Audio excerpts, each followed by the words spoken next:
किसी विधायक की, सांसद की औकात नहीं है कि आपके ज़िंदगी को, आपके मोहल्ले को, आपके शहर को सुधार दे। ये बिल्कुल फर्जी बात है। कोई अगर आके कह रहा है कि हमको जिताइए, हम आएंगे बांकीपुर को पेरिस बना देंगे, तो आपको निरा झूठ बोल रहा है और आप वही झूठ सुनने के आदी हो गए। मैं आपको स्पष्टता से कह रहा हूँ, अगर आप जनसुराज को वोट दीजिएगा, जनसुराज का कोई प्रत्याशी जीत जाएगा, उससे आपके यहाँ कोई सुधार नहीं होगा। उससे बस इतना होगा कि बिहार में एक राजनीतिक रास्ता खुलने का, जो प्रयास खोलने का हम लोग 3 साल से कर रहे हैं, वो एक शुरुआत यहाँ से हो जाएगी। अभी लोग बता रहे हैं, सम्राट चौधरी भाई साहब ने खड़ा होकर कहा कि सम्राट चौधरी प्रोनाउंसिएशन में कुछ गलत बोले हैं तो उससे हम लोग का सर झुक रहा है। भाई, सम्राट चौधरी बैठे या राबड़ी देवी बैठे, उसके लिए वो दोषी नहीं है। ये बिहार की सबसे प्रबुद्ध और समृद्ध मतदाताओं का विधानसभा है बांकीपुर, और आपके हमारे जैसे लोगों के लिए ग्रीस के एक बहुत बड़े दार्शनिक थे प्लेटो, उन्होंने एक बहुत अच्छी बात आज से सैकड़ों साल पहले बताई। If you do not participate in democracy, be ready to be ruled by your inferiors. अगर आप राजनीति में भागीदार नहीं बनिएगा तो इस बात के लिए तैयार रहिए कि कोई मूर्ख आदमी राजा बनकर आप पर शासन करेगा। उसके लिए वो व्यक्ति दोषी नहीं है, और बांकीपुर की जनता तो कोई बात कह ही नहीं सकती है। आप अच्छा और खराब क्या चुनिएगा, आप तो वोटे देने नहीं जाते। बांकीपुर की जनता तो वोटे देती है 39%। हमको नहीं लगता है कि आज के ज़माने में पूरे देश में इससे कम वोटिंग परसेंटेज कहीं भी देश में है। तो अगर आपकी नाली नहीं बन रही है, अगर आप सबसे खराब एरिया में रह रहे हैं, तो इसके लिए आप दोषी हैं, दूसरे को दोष मत दीजिए। जो व्यक्ति अपना वोट देने नहीं जाता है, 5 साल आप बैठ के चर्चा किए जा रहे हैं, बड़ा बड़ा बात कर रहे हैं, ज्ञान की बात कर रहे हैं, इकोनॉमी की बात कर रहे हैं, सोसाइटी की बात कर रहे हैं, मोरालिटी की बात कर रहे हैं, आप तो वोटे नहीं देने जाते। इसलिए आपसे हमारी कोई हमदर्दी नहीं, और बिल्कुल हमदर्दी नहीं। यहाँ पर आदमी कह रहा है भाई 100 आदमी आया है, मामूली बात है। बांकीपुर का जनता प्रधान जी 100 आदमी आया है, जुटा है सुनने के लिए, बहुत बड़ी बात है। आप घर से निकले तो सही, आप तो घर से बाहर निकलना ही नहीं चाहते। कैसे सुधार होगा? नहीं सुधार हो सकता। एक प्रशांत किशोर आए या 10 प्रशांत किशोर आए, सुधार नहीं हो सकता है। फिर हम लोग प्रयास क्यों कर रहे हैं? प्रयास इसलिए कर रहे हैं, इसी धरती में जन्म हुआ है, एक साधारण परिवार से आते हैं। किसी जमाने में, किसी समय में ये सपना था कि भाई 20,000 रुपया का किसी तरह नौकरी मिल जाए। आप ऊपर वाले की कृपा से, माता पिता के आशीर्वाद से जीवन में कुछ हासिल हो गया, तो ऐसा समझते हैं कि ये हमारी जिम्मेवारी है कि इस मिट्टी का कर्ज अदा किया जाए। और अगर हमारे जैसा आदमी का हिम्मत नहीं पड़ेगा तो किसका हिम्मत पड़ेगा, इसलिए प्रयास कर रहे हैं। हम तो चुनाव पूरी तरह हार गए। जिसको खड़ा होने का भी अकल नहीं है, वो ज्ञान आकर दे रहा है कि हम कह न रहे थे कि न जीतोगे बिहार में। हमारी पत्नी, हमारे बच्चे, हमारे घर वाले सब रोज कहते, इसीलिए न कह रहे थे कि मत जाओ, कितना बढ़िया जिंदगी चल रहा था, कहाँ जाके बिहार में मारे मारे फिर रहे हो, ये न सुधरने वाला है आदमी। ये हमको भी एहसास है कि बहुत कठिन काम है। जो 40-50 साल से जो समाज सिर्फ अपने भूत की, अपने इतिहास की बात करता है, उससे आप क्या अपेक्षा कीजिएगा? जो लोग अपने बच्चों के लिए नहीं खड़े होते हैं, वो प्रशांत किशोर के लिए क्या खड़े होंगे? आप अपने बच्चों के दर्द से नहीं सुधरे तो आप प्रशांत किशोर का भाषण सुन के सुधर जाइएगा, वो नहीं होने वाला। इस बात का एहसास है, लेकिन कई बार आपको सारी बातों की समझ होने के बाद भी आप प्रयास इसलिए करते हैं क्योंकि आप समझते हैं कि आपकी जिम्मेवारी है, आपको करना चाहिए, होना होगा हो या न हो, न होना हो न हो। मैं यहाँ प्रयास, हमारा जीवन में कभी एमएलए एमपी बनने का मेरा सपना नहीं। एमएलए एमपी को, मंत्री को जितना पैसा, सम्मान, सुरक्षा, इज्जत समाज में सरकार से, व्यवस्था से मिलती है या मिल सकती है, उससे बहुत ज़्यादा सम्मान, बहुत ज़्यादा इज्जत, पैसा, शोहरत मिला हुआ है। हम लोग एमएलए एमपी बनने नहीं आए हैं, ये सोच कर आए हैं, ये सपना लेकर आए हैं कि अपने जीवन काल में बिहार में एक ऐसा दिन देखें जब दूसरे राज्यों से लोग यहाँ पर पढ़ाई रोजगार करने आए, तब मानेंगे कि भाई बिहार में भी विकास हो गया। लेकिन यहाँ के लोगों को विकास कहाँ चाहिए? कहता है पहले 6 बजे पटना बंद होता था, अब 10 बजे रात तक पटना खुला हुआ है। यही आपके लिए उपलब्धि है। हमको बता रहा है, देखे हैं कितना बढ़िया एयरपोर्ट बना है पटना में। अरे मेरे भाई, तुम्हारा आपका हमारा एयरपोर्ट जो है पहले बस स्टैंड जैसा था, अब बेंगलोर के किसी मेट्रो के स्टेशन के जैसा हो गया है। ये एयरपोर्ट आज भी नहीं है, इसी में हम लोग खुश हैं। कह रहे इतना पटना में गाड़ी हो गया है, बिहार में लोग कह रहे इतना गाड़ी है। हम आपको एक आंकड़ा बता रहे हैं, पूरे देश में 100 में 8 लोगों के पास 4 चक्के वाला वाहन है। 100 में 8, देश का औसत है 100 लोग रहते हैं, 8 लोगों के पास गाड़ियां हैं। जो दक्षिण के विकसित राज्य हैं, कर्नाटक, तेलंगाना, आंध्रा, केरला, महाराष्ट्र, वहां पर ये औसत 22 से 27 हो गया। मतलब करीब करीब 25% लोगों के पास गाड़ियां हो गई। बिहार का औसत है 2%। 100 में 2 लोगों के पास गाड़ी है और किसी पटना के रोड पर आप चल नहीं सकते हैं। अंदाजा लगाइए, अगर यहाँ राष्ट्रीय औसत के बराबर भी गाड़ी हो जाए तो कोई अपने घर से बाहर निकल नहीं सकेगा। फिर भी लोग कह रहा है कि पटना में बहुत विकास हुआ है। कैसे सुधार होगा भाई? आपकी आशा ही इतनी है, आपको इतना मिल गया कि भाई कोई गोली नहीं मार रहा। लोग कहता है आप नहीं ना जानते हैं प्रशांत जी, पहले 6 बजे पटना बंद हो जाता था, गोली चलता था। अरे भाई हम भी यहीं पढ़े हैं, हम भी साइंस कॉलेज में पढ़े हैं 91-93 में, हमने भी वो दौर देखा है। लेकिन 91-93 के दौर पर कितने दिन तक वोट लेते रहोगे? अगर लोगों ने पटना में कानून व्यवस्था सुधारा तो उसके बदले में आपको 20 वर्ष मुख्यमंत्री भी तो बनाया गया भाई। अब कितना दिन वही गाना गाते रहोगे कि 25 वर्ष पहले पटना कैसा था? अब समय है कि ये बताइए कि 25 वर्ष के बाद का बिहार और पटना कैसा होगा। लेकिन लोग यहाँ वो सुनने समझने के लिए तैयार नहीं है। तो आपके पास एक मौका आ गया है। हम लोग तो हार गए, बुरी तरीके से हारे, इतनी बुरी तरीके से हारे कि लोग हंसते हंसते परेशान हो गए। आए थे बड़ा तेज बन के, देखे प्रशांत किशोर को औकात दिख गया ना। तो लेकिन लोग सोचा छोड़ के भाग जाएंगे, हम लोग कह रहे ना भाई टिके रहेंगे। लेकिन कुदरत भी कोई चीज है, नियति भी एक चीज है, उसने इंसाफ करने के लिए ही सही एक मौका हम लोगों को फिर से दे दिया है। हमको दिया है या बिहार की जनता को दे दिया है? अब आपके पास एक अवसर है। आपने पिछले चुनाव में ये कह के वोट नहीं दिया कि वोट तो देना चाहते हैं, आप जो बोल रहे हैं वो ठीक बात है, लेकिन हमको बहुत डर है कि कहीं आपको वोट दिए तो लालू का जंगल राज आ जाएगा। तो मेरे भाई, अब भगवान ने आपको एक ऐसा अवसर दिया है कि ये डर आपका खत्म है। सरकार आपने जिसकी बनाई है, एफिडेविट की बनाई या एफिडेविट की बनाई, वो सरकार बनी रहेगी, उस पर कोई खतरा नहीं है। अब तो सही वोट देकर दिखाइए, अब सही वोट देकर दिखाइए। आप भाजपा के वोटर हैं, हमको मालूम है। यहाँ बैठा हुआ 80% आदमी या तो वोट दिया नहीं है या भाजपा को वोट दिया है। कि ये कह के वोट दिया कि हमारे पास विकल्प नहीं है। उसको विकल्प जन सुराज में दिखा तो बोला ना, आपको देंगे तो कहीं गलती से राजद ना आ जाए। अब आपके पास अवसर आ गया है।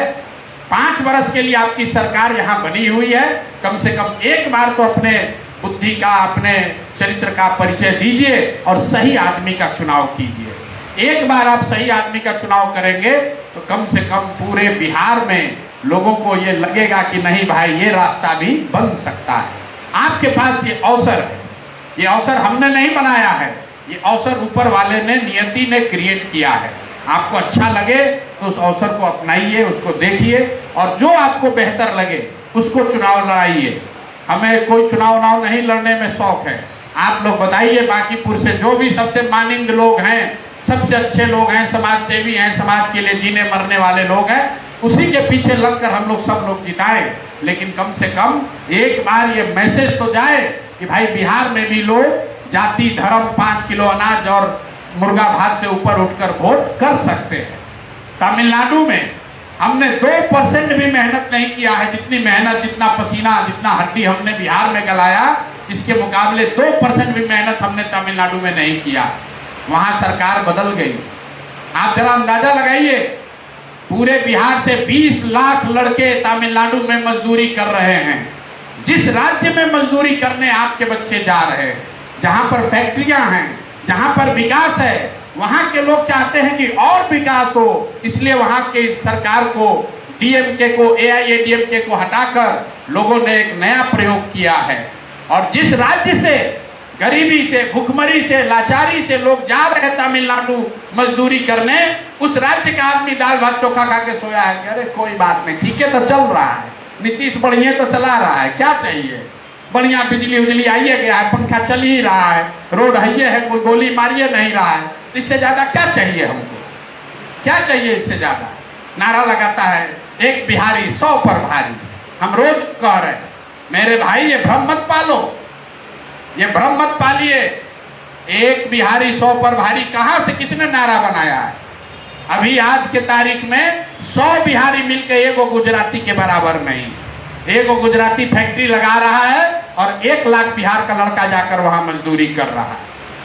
जिनका वर्तमान नहीं होता है, जिनका भविष्य नहीं होता है, वो हमेशा भूत की बात करते हैं, इतिहास की बात करते हैं। इतिहास को याद रखना ठीक बात है, लेकिन बिहारियों के पास इतिहास को छोड़कर बात करने के लिए कुछ नहीं है, क्योंकि हम लोगों ने वर्तमान को खत्म कर दिया है और भविष्य कुछ है नहीं। कह रहा है भैया आईएएस आईपीएस, हमसे किसी ने सवाल पूछा, कह रहे भाई बिहार से इतना आईएएस आईपीएस बनता है। अभी जेपी सिंह साहब ने ठीक बताया, बिहार के लड़के आईएएस आईपीएस बन रहे हैं, बिहार से कोई आईएएस आईपीएस नहीं बन रहा है। अगर आपको बिहार से आईएएस आईपीएस बनना है तब वो Jackson hostel, science college, Patna college सब बर्बाद हो गया। बिहार में शिक्षा व्यवस्था कभी बहुत अच्छी नहीं थी। हम खुद बिहार के सरकारी स्कूल से पढ़े, बोड़ा वाले स्कूल में पढ़े, लेकिन हर जिले में 1-2 स्कूल ऐसा जरूर था जहां पढ़कर आप आगे बढ़ सकते थे। अगर साइंस कॉलेज पहुंच गए, पटना कॉलेज पहुंच गए, आपका जीवन सुधर सकता था। आज की तारीख में एक भी ऐसा विद्यालय नहीं है जहां से सरकारी विद्यालय से पढ़ के लड़के कुछ भी कर रहे हो। और शिक्षा ऐसा नहीं कि हम लोग पैसा नहीं खर्च कर रहे हैं। इसी गरीब बिहार से हर साल सरकार 77,000 करोड़ रुपया खर्च कर रही है सिर्फ शिक्षा के नाम पर, और नीचे से लेकर ऊपर तक लूट रहा है। क्या कीजिएगा? लोग कह रहा है बड़ा भ्रष्टाचार है, कोई भ्रष्टाचार नहीं है।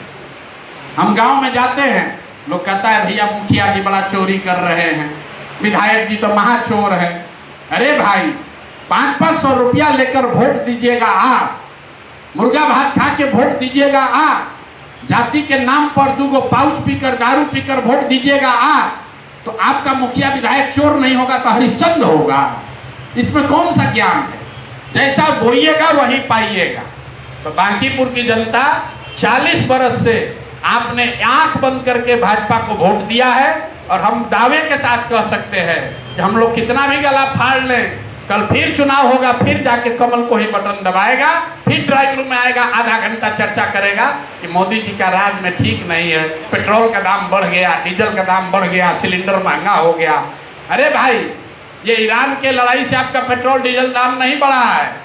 बिहार में यूपी के मुकाबले डीजल और पेट्रोल 10 रुपए लीटर महंगा है, लेकिन लोग कहता है ना ठीक है, हिंदू मुसलमान चल तो रहा है बढ़िया, राम मंदिर बन गया है, अब इससे ज्यादा क्या चाहिए।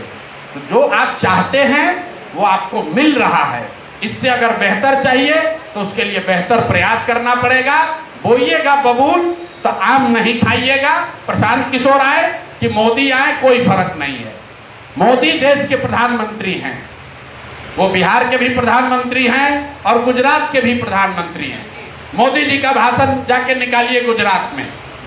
आप लोग सब पढ़े लिखे प्रबुद्ध लोग हैं, जरा यूट्यूब खोलिए, लिखिए मोदी जी स्पीच इन गुजरात। मोदी जी गुजरात जाते हैं तो बताते हैं कि भैया वहाँ स्मार्ट क्लास कैसे बनेगा, गुजरात जब 75 साल का होगा तो गुजरात में कैसे एजुकेशन की क्या व्यवस्था होगी, वहाँ का कृषि कैसा होगा, वहाँ उद्योग कितना होगा, वहाँ सौर ऊर्जा का दुनिया का सबसे बड़ा केंद्र बन रहा है, वहाँ सबसे बड़ी यूनिवर्सिटी बन रही है, वही मोदी जब बिहार आते हैं तो कहते हैं कि बिहारी लोग चाहता है उसना चावल खाना, तो हमने व्यवस्था की है कि आपको अरवा नहीं उसना चावल मिले। कि कुशवाहा मेरा भाई है, मुसहर मेरा भाई है, ये मोदी जी का स्पीच है बिहार में। गलती मोदी जी का नहीं है।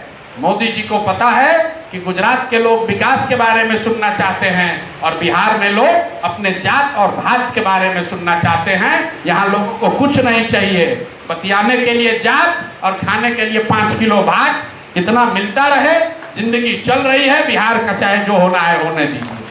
अगर सुधार करना चाहते हैं तो कम से कम आप इसको अपनी जिम्मेवारी समझिए। धनसुराज का क्या होगा, प्रशांत किशोर का क्या होगा, वो देखा जाएगा। अपनी जिम्मेवारी समझिए, बीजेपी को हराइए। कुछ लोग कह रहा है कि भैया बीजेपी ने बहुत गलत आदमी को सीएम बना दिया, बड़ा नाराज हैं हम पूछते हैं क्या मोदी जी फोन करेंगे आपको? कहता ना भैया मोदी और अमित शाह बना दिए, हम थोड़े वोट दिए थे सम्राट चौधरी को। तो मेरे भाई, मोदी जी ना आपको पहले फोन किए थे ना आगे फोन करेंगे, लेकिन आपके पास एक हॉटलाइन है हर मतदाता के पास। आप जब वोट देने जाइए ईवीएम पर एक बार भाजपा को हराइए, मोदी जी को कान में एकदम खरा खरा सुनाई देगा कि बिहार की जनता, बांकीपुर की जनता सम्राट चौधरी को मुख्यमंत्री बनाने के उनके निर्णय से सहमत नहीं है। आप अपने आप सुधार होता हुआ देखेंगे। कोई जरूरी नहीं है कि आप प्रशांत किशोर को और धनसुराज को जिताइए। भाजपा को हराइएगा, आपको बेहतर मुख्यमंत्री मिल जाएगा। नहीं हराइएगा तो फिर आपने अपने वोट से ये कह दिया कि नहीं, जिस आदमी को मोदी जी ने, अमित शाह ने मुख्यमंत्री बनाया है, ये सही चॉइस है, सही निर्णय है। फिर उसके बाद बैठ के गाना मत गाइए। जितना बढ़िया आपने चुना है मुख्यमंत्री, मुख्यमंत्री कह रहे कि अब हम फिजिक्स का यूनिवर्सिटी बिहार में बनाएंगे। एक बार तो हम भी कच्चा खा गए कि फिजिक्स का यूनिवर्सिटी, कहा कि मैथमेटिक्स का यूनिवर्सिटी उड़ीसा में है, तो अब फिजिक्स और केमिस्ट्री का यूनिवर्सिटी बिहार में बनेगा। गूगल पर जरा सर्च मारिए, दुनिया में आज तक कहीं कहीं फिजिक्स का यूनिवर्सिटी है ही नहीं। अरे भैया, फिजिक्स तो सब्जेक्ट है, उसका विभाग हो सकता है, उसका स्कूल हो सकता है, उसका इंस्टीट्यूट हो सकता है, उसका यूनिवर्सिटी नहीं हो सकता है। लेकिन किसी अधिकारी ने कहा होगा कि सब यूनिवर्सिटी तो गुजरात में बन रहा है। तो सम्राट चौधरी जी, हम लोग के मुख्यमंत्री, जोश में आए, कहे कि अब देखिए हमारे राज्य में फिजिक्स का यूनिवर्सिटी बिहार में बनेगा, केमिस्ट्री का यूनिवर्सिटी बिहार में बनेगा, मैथमेटिक्स का यूनिवर्सिटी बिहार में बनेगा। अब फिर हम लोग कहते हैं कि बिहारियों को लोग हंस रहे हैं। मेरे भाई, बिहार का जो ये दुर्दशा है, यहाँ पर शर्ट के ऊपर गंजी पहनने वाले को ही आप और हम नेता मानते हैं। हम लोग कहते हैं जमीनी नेता है। देखिए कितना बढ़िया बोलता, जिसको भाषा का ज्ञान न हो, जिसको विषय का, व्याकरण का समझ न हो, उसको हम लोग कहते हैं जमीनी नेता है। कोई पढ़ा लिखा प्रबुद्ध आदमी खड़ा हो जाए, घर में बैठ के, दुकान में बैठ के, ऑफिस में आप हंसते हैं ना। बिहार में नहीं चलेंगे, बिहार में चलेंगे। बिहार में तो हम लोग को मजबूत आदमी चाहिए। तो जब मजबूत आदमी आएगा तो आपसे मजबूती से मजदूरी कराएगा, तब फिर काहे कंप्लेन कर रहे हैं? अगर सुधरना है मेरे भाई, तो सुधार की शुरुआत आपको अपने से करनी पड़ेगी। जब तक आप नहीं सुधरेंगे, जब तक वोट सीट ठीक से नहीं देंगे, तब तक सुधार नहीं हो सकता है। बाकी नेता लोग आएगा, हमारे साथ जो लोग आए हैं वो प्रशांत किशोर को भगवान बता रहे हैं, कोई भाजपा का आएगा तो मोदी जी को भगवान बताएगा, राजद वाला भी अपने को भगवाने बताता है। कोई अपने नेता का शिकायत नहीं करता है। कोई नेता खड़ा होकर नहीं कहेगा कि हम काम नहीं करेंगे। हम आपको कह रहे हैं कि हम कोई काम नहीं करेंगे, हमारे जीतने से नाली गली सब नहीं बनने वाला है। लेकिन ये जरूर हो जाएगा कि अगर यहाँ जनसुराज जीत जाए, भाजपा हार जाए, तो पूरे बिहार में एक मैसेज जाएगा कि जब बांकीपुर जैसा जगह भाजपा हार गई, इसका मतलब है कि हर विधायक हार सकता है। आपके एक वोट से बांकीपुर में काम हो या न हो, झंझारपुर, मधुबनी में काम होगा, बगहा में काम होगा, पूर्णिया में काम होगा, जहां आपसे हमसे ज्यादा कष्ट में लोग जी रहे हैं। तो इतना कीजिए, अपने और अपने फेलो बिहारी लोगों के लिए एक बार सही मतदान कीजिए। अगर आप करेंगे तो आपको उसका फल दिखेगा, और नहीं कीजिएगा तो जैसे चल रहा है वैसे चलने दीजिए। हम लोग जय बिहार का नारा लगा रहे हैं, तो कभी कभी आप भी लगा दीजिए, हाथ उठाकर बोलिए जय बिहार। इतना मोदी मोदी बोलना हो तो पूरा जोर से बोलिएगा, हैं? पूरा ताकत से बोलिए जय बिहार, जय जय बिहार, जय बिहार, जय जय बिहार। ये नारा क्यों लगवाते हैं? दुनिया में हम जहाँ गए बिहारी कह के लोग अपमानित करता है। हम लोग तो बड़े जगह पर हैं, बड़े पद पर हैं, लोग की समझ से पैसे वाले हैं, तो हम लोग को तो कोई गाली सीधे नहीं देता है, लेकिन कहता है भैया बिहार में आपके यहाँ ऐसा काहे है? बिहारी शब्द गाली बन गया है। ये गाली किसने बनाया? ये आपके हमारे पूर्वजों ने नहीं बनाया, ये किसी नेता और किसी दल ने नहीं बनाया, ये आपके हमारे इस पीढ़ी ने गलत वोट देकर बनाया है। इसीलिए मैं कहता हूं किसी दल को, नेता को अपना जिंदाबाद कराने का अधिकार नहीं है। जब तक बिहार का खोया हुआ गौरव वापस ना मिल जाए तब तक सिर्फ एक ही नारा लगना चाहिए, जय बिहार, जय जय बिहार। नेताओं का नारा लगाना बंद कीजिए, वरना आप और आपके बच्चे मजदूर ही बन के रह जाएंगे। आप और आपके बच्चों को गाली ही सुनना पड़ेगा। यहाँ लोग पैसे वाले लोग बैठे हैं, सोचता है मजदूरी उजदूरी से हम लोग को क्या लेना देना है। मेरे भाई, पलायन की जो पीड़ा है वो गरीब के लिए भी उतनी ही है जितनी आपके लिए है। फर्क बस इतना ही है कि गांव का गरीब आदमी मजदूरी करने जा रहा है और शहरों के मध्यम वर्गीय परिवार के बच्चे पढ़ाई और नौकरी के लिए जा रहे हैं। जा तो सब रहा है, कोई नहीं यहाँ टिकने वाला है। और गरीब आदमी के मुकाबले आपका हालत खराब है। गरीब का बच्चा तो फिर भी जब उम्र हो जाएगी मजदूरी करने की स्थिति में नहीं रहेगा तो वापस आएगा, लेकिन आपके बच्चे जो पढ़ लिख कर बेंगलोर, हैदराबाद, दिल्ली चले गए, आपके बुढ़ापा में भी वापस आने वाले नहीं हैं। आपके सामने हम खड़े हैं, हम नालायक नहीं है, अपने माँ बाप के नालायक बच्चा नहीं है, फिर भी हमारे घर में आपको दिया जलाने वाला भी नहीं है। इतना मेहनत करके जो घर और बनाए हैं, बाल बच्चा पढ़ के बाहर चला जाएगा, बहुत अगर सेवा करेगा तो बुढ़ापा में आपको ले जाएगा, 2-4-10 दिन बंगलोर में रखेगा, 2-4 महीना, लेकिन ये बचेगा नहीं। अगर जहाज डूबेगा तो उसमें बैठा हुआ हर आदमी डूबेगा। तो बिहार को बचाना है तो ये जिम्मेवारी लीजिए, बांकीपुर में भाजपा को हराइए, ताकि मोदी जी को, अमित शाह को ये डर हो, मुख्यमंत्री बदलाव हो, कोई अच्छा आदमी बिहार का नेता बने और हम लोग भी गर्व से कह सके कि नहीं भाई बिहार में सुधार का कोशिश हो रहा है। सुधार हो या ना हो, बाकी आपको अच्छा लगे तो ठीक है और ना लगे तो कोई बात नहीं है। की डिमांड है, आप खड़ा हुए, हम लोग आपको जितना देखना चाहते हैं, पहली बात। उसके बाद आप रिजाइन कर दीजिए, दूसरा कोई खड़ा होकर उसको भी किसी कहेंगे, लेकिन आप खड़ा हुए, हम लोग को आशा आपसे। सर ऐसा है, हमारी पत्नी से हमारा झगड़ा चल रहा है, अभी डिवोर्स नहीं हुआ है, अब खड़ा करा दीजिए तो डिवोर्स भी हो जाएगा, कुछ भी बाकी नहीं बचेगा। बकरीद में जब बलि दी जाती है तो उस बकरा को भी खूब खिला पिला के मजबूत किया जाता है। तो आप लोग भी हमको खूब चढ़ाइए। हम जब यहाँ आ जाएंगे लड़ने तो कहेंगे क्या करे भैया, हमारे यहाँ तो मोदी जी का रोड शो हो गया तो सब मामले पलट गया। मंत्री जी आके बैठ गए सोसाइटी में तो क्या कह रहे, सब लोग पलट गया। हम आपकी बात सुन रहे हैं, लेकिन हमारे जीतने से नहीं होगा।